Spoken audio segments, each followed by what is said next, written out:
విజయనగరం పట్టణ పరిధిలో బీసీ హాస్టల్లో ఒక విషాదమైన ఘటన అయితే చోటు చేసుకుంది.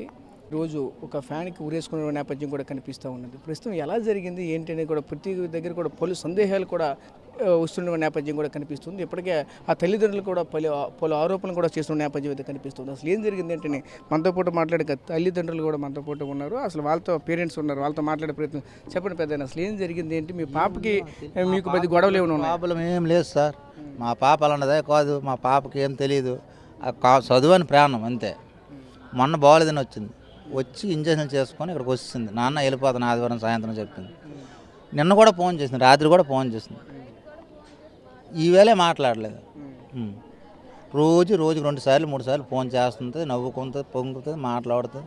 నాన్న బాగుందిలే, బాగా చదువుకుంటానులే, నువ్వు బాధపడకలా కమ్మ చదువుకుంటాను, అది ఇటు చెప్తుంది. మా పిల్లల విషయంలోనైతే ఇటువంటి ప్రాబ్లం అని నమ్మను సార్ నేను. అలాంటిదా అది అన్నింటిలో ఫస్ట్ క్లాస్లో వచ్చిందండి. అది చిన్న తోనింగ్ అండి, గార మండలం శ్రీకాకుళం జిల్లా. ఇక్కడ ఎప్పుడు జాయిన్ అయ్యి ఒక నెల 10 రోజులు అవుతుంది సార్, ఈ మధ్యనే. కంప్లైంట్లు ఏమైనా వచ్చాయా?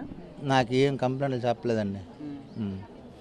మరి ఇప్పుడు చనిపోయిన ఇన్ఫర్మేషన్ ఇచ్చారా మీకు? వేరే మా పాప ఫోన్ ఎత్తట్లేదని మా కుర్రోడు వాళ్ళ పాప ఉన్నది, మరో పాప ఉంది.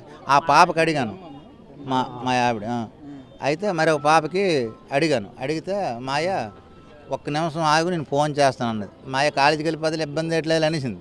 అప్పటికి నా డౌట్ వచ్చి, అమ్మ ఒకసారి ఫోన్ చేయమని చెప్పమ్మా, సైలెంట్గా పెట్టించింది, కాలేజీకి వెళ్ళిపోయింది కదా, ఒకసారి చెప్పితే మాకు మనస్తృప్తి అయిపోద్ది కదా అన్నాను నేను. సరే మాయ అన్నది. మళ్ళీ నాకు డౌట్ వచ్చి 1 గంటలా భోజనం దగ్గర కూకుంటున్నాను, 1 గంటకు ఫోన్ చేశాను. తేజ ఇంతవరకు ఫోన్ లేదు, నువ్వు కలిసావా లేదా స్వాతికి అన్నాను నేను. మాయ ఫోన్ చేసిన తర్వాత ఏటో అయ్యిందట మాయ, ఇప్పుడు వెళ్తాను నేను, పరుగులెట్టి వెళ్తాను అన్నది. ఏటి అవ్వడం ఏటమ్మా, ఏటి నాకు కంట క్లారిటీ చెప్పాను నేను. చెప్పింది మాయ, అక్కడికి వెళ్ళి ఫోన్ చేస్తున్నాను. నేను ఫోన్లు కొడుతుంటే వేరే వాళ్ళు ఫోన్లు మాట్లాడుతుంటారు. కొంచెంసేపు పోయిన తర్వాత మేడంలు ఎవరో ఫోన్ చేసి ఇలాగ ఏడు ప్రాబ్లము, మీ మొన్న హాస్పిటల్ తీసుకెళ్ళిన సర్టిఫికేట్ తాయండి, అవి తాయండి, ఇవి తాయండి. అక్కడ తీసుకెళ్తే సర్టిఫికేట్ తెస్తాం. మామూలు ఆర్ఎంపీ డాక్టర్ అక్కడికి వెళ్ళి సర్టిఫికేట్ లేకుండా తెస్తాము. మాకు అనుమానాలు మేము వస్తే తీసుకుని వెళ్ళిపోయారు, మాకు అదే అనుమానం. మేము వచ్చిన వరకు ఉంచాలి కదా ఇక్కడ హాస్పిటల్లో. ఎందువల్ల తీసుకెళ్ళిపోయారు, ఏంటికి తీసుకెళ్ళిపోయారు మాకు తెలియాలి కదా.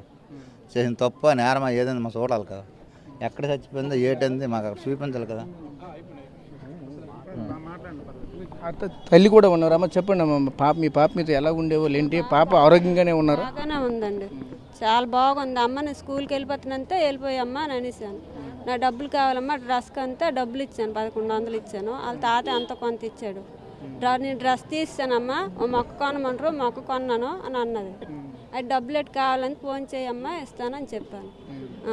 బాగున్నామంతా బాగున్నాను. నన్ను పొద్దుగట్లు కూడా ఫోన్ చేసి అమ్మ బాగున్నామంతా, నేను బాగున్నామ్మా తినేసి పడుకోండి అన్నది. తెల్లవరకు అని ఫోన్ చేస్తుంది, మరి ఎత్తడం లేదు. అంతవరకే తెలుసు.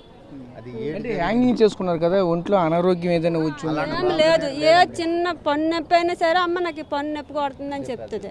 ఏదైనా సరే అంటున్నా చెప్తుంది. చాలా భయం మనకి ప్రాణం అంతా.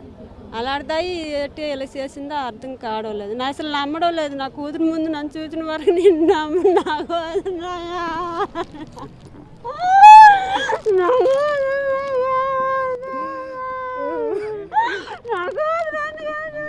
మీరు చెప్పండి. పిల్లలు ఒకటే చెప్తున్నారు, ఒకవైపు ఆల్రెడీ మేము చూసాము, ఆల్రెడీ పిల్లలకి ఆల్రెడీ ఇన్ఫర్మేషన్ చేసాము, ఉదయం కూడా ఒంట్లో బాగోలేదని చెప్పేసి అయితే ఉండిపోయారు అంటున్నారు. మేనేజ్మెంట్ పిల్లలు ఏం చేస్తారనేది, ఒకవారు కాలేజీకి వెళ్ళలేదంటే ఏం చేస్తుంది ఆ పిల్ల అనేది చూడవలసిన బాధ్యత ఉంది. మేనేజ్మెంట్ పూర్తిగా విఫలమైంది. ఎందుకంటే ఆ అమ్మాయి అనారోగ్యంతో ఉంటే వెంటనే పేరెంట్స్కి తెలియజేయాలి. అలాగే చచ్చిపోయిన తర్వాత ఇంతవరకు మేనేజ్మెంటు ఆ బంధువులకు తెలియజేయకపోవడం అనేది విచారకరం. అసలు మేనేజ్మెంట్ ఏం చేస్తుంది, హాస్టల్లో పిల్లలు ఏ రకంగా చూస్తుంది అనేది మనకు అర్థమవుతుంది. అమ్మాయి చచ్చిపోయిన తర్వాత కొన్ని గంటల తర్వాత వాళ్ళకి తెలియజేయడం అనేది ఏంటి, అసలు ఇక్కడ జరుగుతున్న సీక్రెట్ ఏంటి అనేది బయట పెట్టవలసిన అవసరం మీడియాకు ఉందని మేము కోరుకుంటున్నాం. నిజంగా అమ్మాయి తప్ప మేనేజ్మెంట్ తప్ప అనేది మరి చట్టం తెలుస్తుంది. మరి మీడియా ద్వారా కూడా మేము కోరుతుంది ఏంటంటే నిజాన్ని బయటికి తీయాలి. అమ్మాయి ఏ విధంగా చనిపోయింది అసలు మేనేజ్మెంట్ తప్పు పూర్తిగా కనిపిస్తుంది. ఎందుకంటే అమ్మాయి లోపల ఉందనుకోండి, ఎందుకు లోపల ఉంది మరి చెక్ చేయాలి కదా. చెక్ చేయకుండా వదిలేసి ఇప్పుడు చనిపోయిన తర్వాత వీళ్ళకి చెప్పకుండా హాస్పిటల్కి తీసుకెళ్ళమని కూడా కరెక్ట్ కాదని నేను భావిస్తున్నాను.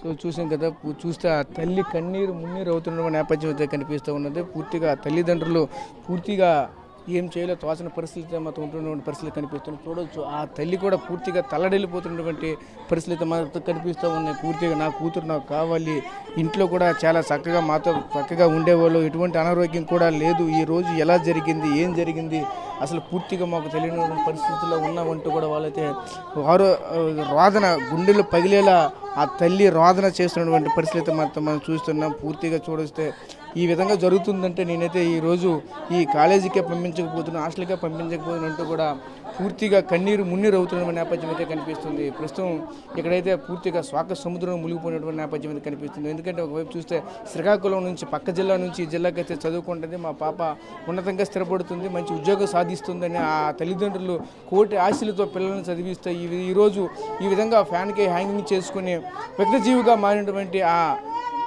తల్లిని ఎలా చూడాలో తెలియనటువంటి పరిస్థితి మాత్రం కనిపిస్తున్నాయి. ఆ తల్లి అయితే పూర్తిగా తల్లడిల్లిపోతున్నటువంటి పరిస్థితి మాత్రం కనిపిస్తున్నాయి. ప్రస్తుతం ఇది ఈ హాస్టల్ వద్ద ఉన్నటువంటి తాజా పరిస్థితి. కెమెరా పర్సన్ నాయుడుతో రాజేష్, RTV, విజయనగరం నుంచి. Local to global news at your finger tips. మీ చేతిలో ఒక ఆయుధం. Download raw TV app. Media legend Ravi Prakash is back.